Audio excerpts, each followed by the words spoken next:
Alors maintenant que vous avez bien compris ce qu'était la segmentation d'un marché, le ciblage de votre marché et de votre segment et le positionnement, eh bien, il va falloir choisir une stratégie. Parce que c'est bien beau tout ça, ça ne vous donne pas finalement les facteurs clés de succès, donc ce qu'on appelle les domaines d'activité stratégique ou la proposition de valeur.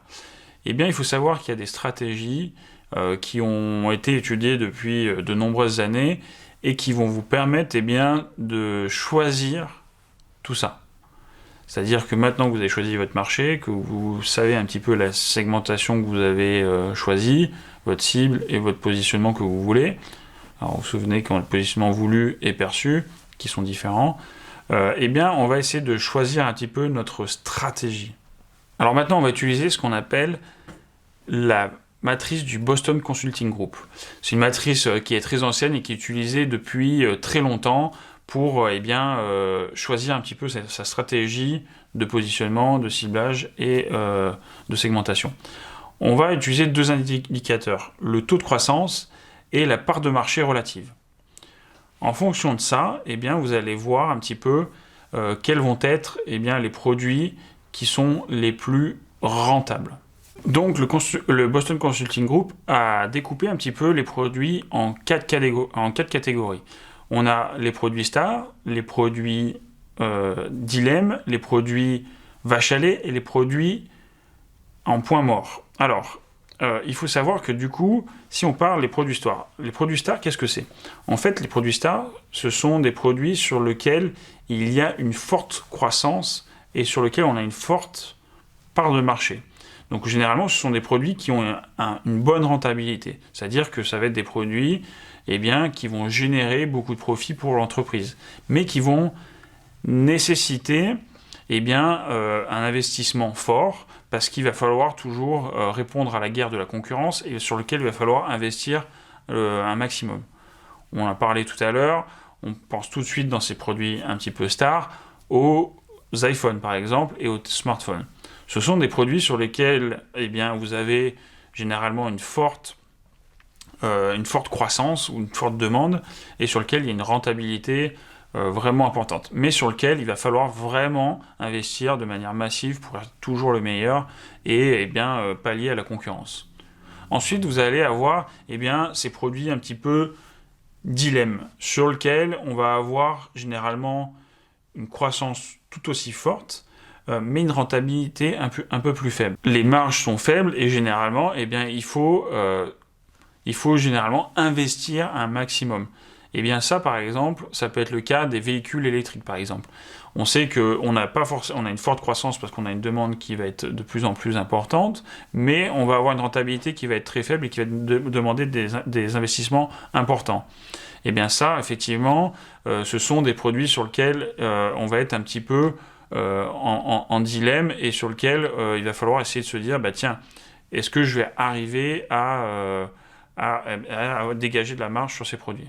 Et ensuite, vous avez les produits qui sont plutôt vache à lait. Donc si on reprend le secteur de l'automobile, on continue, vous avez toutes les voitures actuelles qui sont par exemple les moteurs diesel, sur lesquels on a eu une forte demande et une forte croissance et des gros investissements. Maintenant, ce sont des produits qui sont quasiment terminés, qui génèrent généralement le plus de profits par rapport à des segments sur lesquels il faut beaucoup plus investir.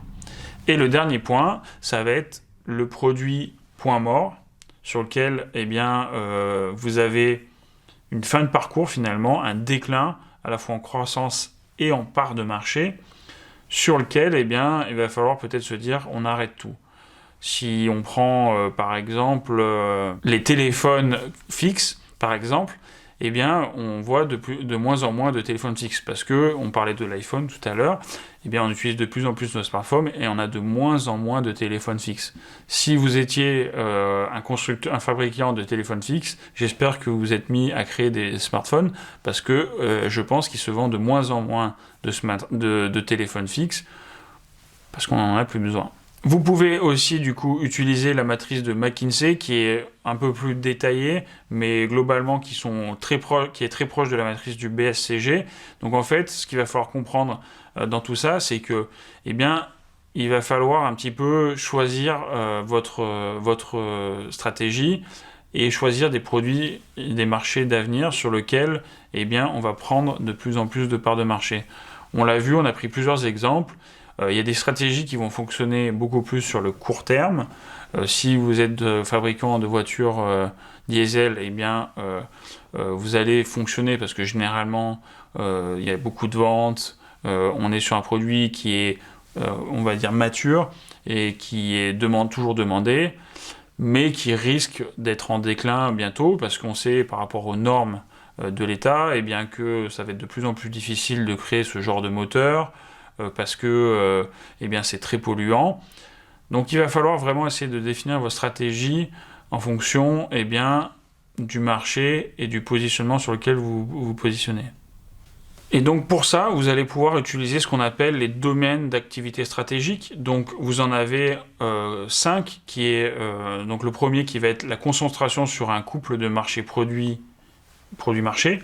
Une deuxième qui va être sur la spécialisation par le produit. Par exemple, vous vous dites, bah tiens, je veux me spécialiser dans le smartphone, mais je fais que du smartphone. Ou au contraire, eh bien, une spécialisation par le marché. Par exemple, si vous êtes sur le marché, on l'a vu, des produits haut de gamme, par exemple, moyenne haut de gamme, eh bien, comme Mini, par exemple, ils se sont spécialisés sur un marché qui est eh bien, les personnes qui souhaitent un véhicule néo-rétro, etc. Ils ont développé toute leur gamme eh bien, dans ce sens-là, en proposant d'abord la Mini, après le Countryman et le dernier SUV, pour essayer de répondre sur une même cible à tous les besoins. Après, vous pouvez avoir une spécialisation un petit peu sélective, c'est-à-dire, alors ça c'est très rare, puisqu'en termes de communication, de distribution, c'est très compliqué, mais c'est-à-dire que vous êtes sur plusieurs marchés avec différents produits, ou alors, eh bien, vous pouvez essayer de couvrir un marché global, comme le cas par exemple d'Apple, qui propose à la fois des iPads, des iPhones, des enceintes, des écouteurs, des montres ou des ordinateurs. Donc ça peut être une autre stratégie, mais qui va arriver souvent plus tard. Ça va être lié à la maturité et à la notoriété de l'entreprise.